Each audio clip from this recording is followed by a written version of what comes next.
of the Labour Party, Mr. Peter Gregory Obi.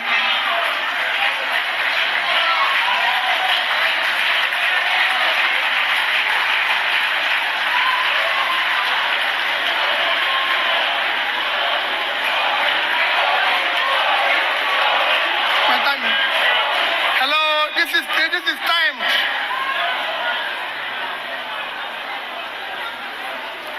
Let me Your Excellencies, let me respectfully stand on all due and existing protocols. I thank the organizers of this event for the honor of inviting us to participate and for the topic, the issue of sustainability for economic prosperity.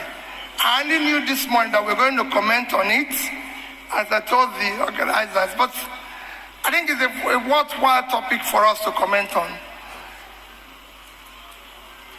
Economics, when you talk about SDG, which is where you drive this from when she was reading, it is aftermath of Millennium Development Goals, which lasted from year 2000 to year 2015. And this is lasting from 2015 to 2030. And I agree with what Prof said, that we are about hiring the new CEO for the company called Nigeria. So we have to look at the people's past and what they've been able to do. MDG goal, which ended in 2015, for your records, I started implementing it in year 2008 in Anambra State. And by the time it ended in 2015, I was #1 in Nigeria.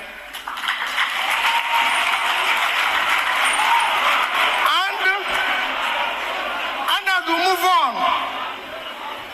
move on, what we are going to do, because it's critical, as we move on in what we are going to do, for me, the Labour Manifesto is already mainstreamed along the SDGs. You can go and look at the manifesto, it's already mainstreamed, and we put it into our development agenda and what we want to do, following our experience with MDG. Then it comes to where, for you accountants, your contribution to that development. Nobody can think about whatever we're going to do, whether you call it SDG or anything, without knowing that accountants, chartered accountants, play a critical role in development. Because whatever you plan, whatever you want to do, you have to ensure, one, the financial sustainability of it. You have to come into the budgeting, the forecasting, and most importantly, the revenue. Because at the heart of tax is you. You have to bring the taxation into it. Today, what the most critical problem of Nigeria, apart from other things that are besetting it, insecurity, everything is revenue to GDP, which is often shouted about that we don't have enough revenue. We don't have enough revenue because to GDP, even among the African pairs, we are 6%, when the average in Africa is 16%. Going globally is even worse. The reason is, so at the heart of it is you. It is you that is supposed to help the government to organize when the government starts doing the right things. How are we going to do it to ensure that this tax revenue comes in order to be able to build these sustainable goals? At the heart of it is you must secure and unite Nigeria.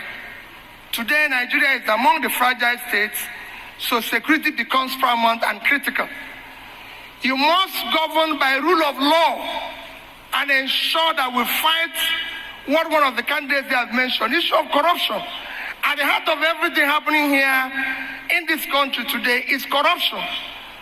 You have corruption of all sorts, corruption in terms of the way you appoint people to be in office, by appointing incompetent people, corruption, the way we do our expenditure, corruption in terms of if you look at our subsidy today, it's actually an organized crime.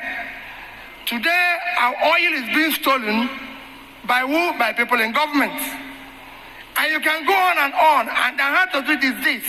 So you must remove a country and show that we must now have a country where there will be wealth with enterprise. In any country where government officials are richer or politicians are richer than business people, that country is finished. And that's what you're getting here. So you have nothing to account for. So for me, if you're going to talk about sustainability for economic development, is to start doing the right thing. What are we going to do?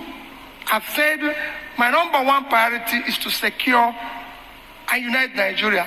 People will tell you security is so difficult. It's not difficult. It's only in Nigeria that somebody kidnaps me and is phoning my brother, negotiating price. If I'm sick, he calls police, he calls doctor, they come and treat me. Everybody knows where we are, but except police. It's not acceptable. With technology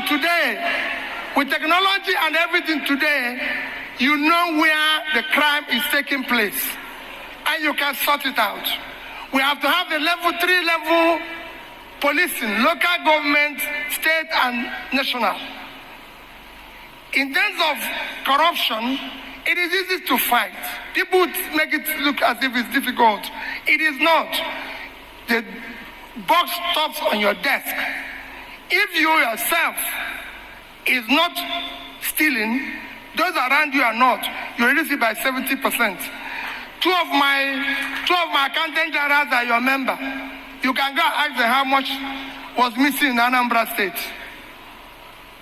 And it's very simple. This is what we want to translate.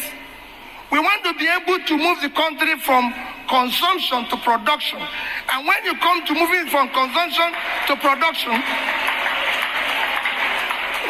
whenever I say moving from consumption to production, the first thing people ask is, what are you going to do? The greatest assets of Nigeria today is the vast uncultivated land in the north.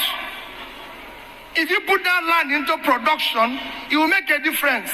Yesterday, we had a professor who was delivering a lecture in Lagos, Professor Steven of this thing, and he talked about Bangladesh and Vietnam, which was a basket case yesterday. And I told him how I've won all the fields of Bangladesh. Nigeria today, a country, when he finished that lecture, I joined somebody who was from Yobe State. And he said, in Yobe State, they cannot do. I said, Yobe State is 45,000 square kilometers of land. Yobe State is bigger than Netherlands. If you add Borno State, you have 115,000 square kilometers. That can go for half, a quarter of the entire land in Europe. Thereby, you have to be productive. If Netherlands can export 120 billion worth of agricultural goods every year, at 33,000 square kilometers of land, Yobe State should do 1.5 times that. 1.5. And 1.5 is just about $2 billion. We're not asking for too much. 1.5% of that is $2 billion. And if you do $2 billion, at rate of exchange today is 1.3 trillion. Thereby, you shouldn't be going to here to take the share of your distance. So we want to move the country, make it productive, stop corruption. These are things you can use to stabilize your currency, which is collapsing today because you're not productive. You're not exporting anything. You're not selling anything. This is how you can pull people out of poverty. And the more you pull people out of poverty, the more you reduce criminality and be able to make the country sustainable. You cannot talk about sustainability in a situation where gangsters have taken over your country. You can't talk about sustainability when you have 33% unemployment. You can't talk about sustainability when you have 20 million out of school children.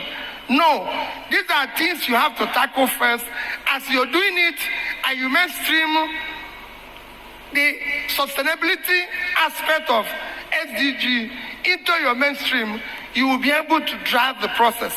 But in conclusion, as the professor said, he said, borrowing Linkwayon, you don't need too much of sophistication or written documents.